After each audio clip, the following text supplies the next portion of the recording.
आज का प्रसाद है 18वां भगवत गीता के 18वें अध्याय का 66वें श्लोक का वर्णन। ना विद्या येषां शीर्ण शरणा पिष्णुना च गुना। जिनके पास ना विद्या है, ना धन है, ना कोई सहारा है, जिनमें ना कोई गुण है, ना वेद शास्त्रों का ज्ञान है, जिनको संसार के लोगों ने पापी समझकर त्याग दिया है, ऐसे प्राणी भी जिन शरणागत पालक प्रभु की शरण लेकर संत बन जाते हैं और मुक्त हो जाते हैं, उन विश्व विख्याता गुणों वाले श्री कृष्ण भगवान को मैं प्रणाम करता हूँ। सर्व धर्म त्याज्य माम एकम शरणम। भगवान कहते हैं संपूर्ण धर्मों का आश्रय धर्म के निर्णय का विचार छोड़कर, अर्थात क्या करना है और क्या नहीं करना है, इसको छोड़कर केवल एक मेरी ही शरण में आ जा। अगर हम गुरु की शरण में चले गए हैं तो फिर कोई प्रॉब्लम आती है? हम जाते नहीं हैं, समर्पण नहीं करते हैं। वो अर्जुन को बोल रहा है सर्व धर्म त्याज्य माम एकम शरणम। स्वयं भगवान के शरणागत हो जाना ये संपूर्ण साधनों का सार है। इसमें शरणागत भगत को अपने लिए कुछ भी करना शेष नहीं रह जाता, वो सब उसने उस पे छोड़ दिया है। अर्जुन ने गीता के ज्ञान से युद्ध किया, ना कि ध्यान से करा। ध्यान भगवान को अलग समझकर किया जाता है, ज्ञान से जीव ब्रह्म का मिलाप, आत्मा परमात्मा का अभेद होता है। पतिव्रता का अपना कोई काम नहीं रहता, वह अपने शरीर की सार संभाल भी पति के नाते पति के लिए करती है। वह घर कुटुंब वस्तु पुत्र पुत्री अपने कहलाने वाले शरीर को भी अपना नहीं मानती। कितना समर्पण करती है वो, पूरा एक ही रात में पूरा अपने को दे दिया। इसमें एक छोटा सा दृष्टांत है, आप सबने पुराने प्रेमी हैं तो सबने सुना होगा। एक नई दुल्हन और दुल्हा नाव में जा रहे थे, आंधी तूफान आया, बहुत सारा जोर से नाव लटखड़ाने लगी, सब लोग चले गए। तो ये इतना डरा नहीं था। दूल्हा अभी जा रहा है उधर से शादी करके, तलवार पकड़ी हुई है, सेहरा बंदी है, पगड़ी बांधी है, दुल्हन भी अपने दुल्हन की ड्रेस में है। तो बाद में दुल्हन ने पूछा, सभी लोग डर रहे थे, तुम डरे नहीं? तो उसने क्या करा, एकदम से म्यान में से तलवार निकाली और पत्नी के नई दुल्हन जो थी उसके गले में रखी, तो वो डरी नहीं। बोलता देखो, कल तुम्हारी शादी हुई है, तुमने मुझे पूरा समर्पण कर दिया, धर्म पत्नी बन गई हो और तुम्हें डर नहीं लगा। ऐसे ही मैं अपने प्रभु को पूरा समर्पित हूँ, तो मुझे आंधी तूफानों से इन सब चीज़ों से डर नहीं लगता है। इतना अच्छा उसने एग्जाम्पल दिया। और भगवान के बच्चे तो नहीं डरते हैं ना, वो सब प्रभु के ऊपर छोड़ देते हैं। ये प्रभु की लीला है, गुरु की लीला है, फिर हम क्यों डरें?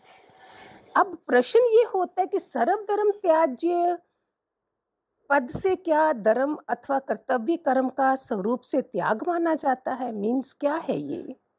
गीता के अनुसार ठीक है, जहाँ के प्रसंग जो है वो गीता तक ठीक है।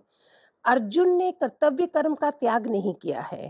करिष्वे वचनम तप कहकर भगवान की आज्ञा के अनुसार कर्तव्य कर्म का पालन करना स्वीकार किया है। केवल स्वीकार नहीं किया, अपने क्षात्रीय धर्म के अनुसार युद्ध भी किया है। भगवान भी कर्तव्य के त्याग की बात कैसे कह सकते हैं? भगवान ने 18वां अध्याय के 6ठे श्लोक में भी कहा है, यज्ञ दान तप और अपने अपने वर्ण आश्रमों के जो कर्तव्य है उनका कभी त्याग नहीं करना चाहिए। गीता का पूरा अध्ययन करने से ये मालूम होता है कि मनुष्य को किसी भी हालत में कर्तव्य कर्म का त्याग नहीं करना चाहिए। अर्जुन तो युद्ध रूप कर्तव्य कर्म छोड़कर भिक्षा मांगना श्रेष्ठ समझते हैं। अब विचार ये करने की जहाँ संपूर्ण धर्मों के त्याग से क्या लेना चाहिए, क्या करना चाहिए? अर्जुन का कर्ण के साथ युद्ध हो रहा था, इस बीच कर्ण रथ का चक्का पृथ्वी में धंस गया।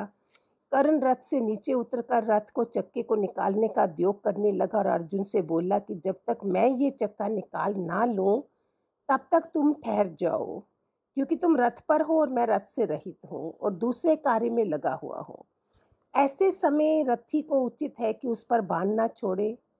तुम सहस्त्र अर्जुनों के समान शस्त्र शास्त्र के ज्ञाता हो और धर्म को जानने वाले हो, इसलिए मेरे ऊपर प्रहार करना उचित नहीं। कर्ण की बात सुनकर अर्जुन बाण नहीं चलाते।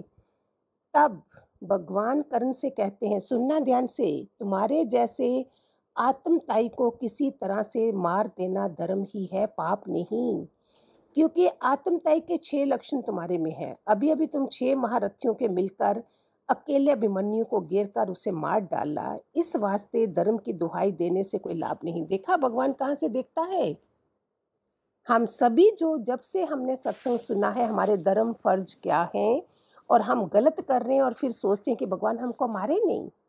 करोड़ों करोड़ों जन्मों के बाद प्यारे बच्चों हम चुने गए हैं दादा दादा लक्ष्मी भगवान के सत्संग के लिए। ये छोटी बात है।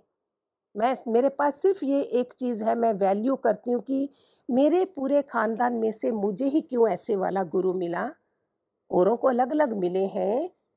इसी वैल्यू से मैं आगे बढ़ती जा रही हूँ, इसी से मेरी ज्ञान बढ़ता जा रहा है, इसी से मेरा निश्चय बढ़ता जा रहा है। और क्या है मेरे पास? गुरु तो कितने जन्मों से मेरे साथ चल रहा है, मैं नहीं सुधर रही थी। आज शायद वो दिन आया है जिसमें मैं अपने को समझती हूँ कि यस, आज तैयारी करी हुई। इतने जन्म तंग करा गुरु को, थोड़ा ज्ञान, थोड़ी बुआ, थोड़ी चाची, थोड़ा बच्चे, थोड़ा ये, थोड़ा करके गुरु के कोने में रखा हुआ था हमने। डू एंड डाई नहीं करा कभी भी। अर्जुन के मन में संदेह था कि हम लोगों के लिए युद्ध करना श्रेष्ठ है अथवा युद्ध ना करना श्रेष्ठ है, लेकिन कृष्ण को पता है अभी अभी ये क्या धर्म सिखा रहा है। 8 महारथियों ने अभिमन्यु को मारा है। अगर कर्ण उसमें नहीं होता तो क्या कृष्ण कर्ण को मरवाते? कृष्ण भगवान है, वो न्यायकारी है। उसने इन सबको मरवाना है जिन्होंने उनकी बहू, कुल बहू नग्न की जा रही थी और बड़े बड़े बुजुर्ग जो उनके बड़े द्रोणाचार्य, भीष्म पितामह सब बैठे हुए थे, इस कोई कुछ बोल नहीं सका। उनको कृष्ण ने नहीं छोड़ना था, उन्होंने वो धर्म नहीं निभाया। ऐसे ही हम अपने गृहस्थ आश्रम में हैं, हम अपना धर्म नहीं निभाएंगे तो हमें क्या करेगा भगवान? उसके साथ गुरु का धर्म, ये धर्म तो हर जन्म थे, गृहस्थ आश्रम, ये आश्रम, गुरु का धर्म वो मैं भूल जाऊं? सबने मेरे साथ जाना है, गुरु मेरे साथ खड़ा होगा, वो जमराज को मना कर देगा कि नहीं ये मेरा बच्चा है, वो मेरा जन्म तारेगा, मुझे मुक्त करेगा, उसको पीछे रख के सबकी परवाह करूंगी मैं। हाथ जोड़ती हूँ मैं आप सबको। ये सुनहरा समय है, गोल्डन समय मिला है, जो खासकर अभी देख रहे हो पूरी दुनिया में क्या हो रहा है। हमारी कब आंख मूंद जाएगी, क्या करेंगे, कहाँ जाएंगे, कौन बचाएगा फिर? हरिओम हरिओम, खूब सारे आशीर्वाद।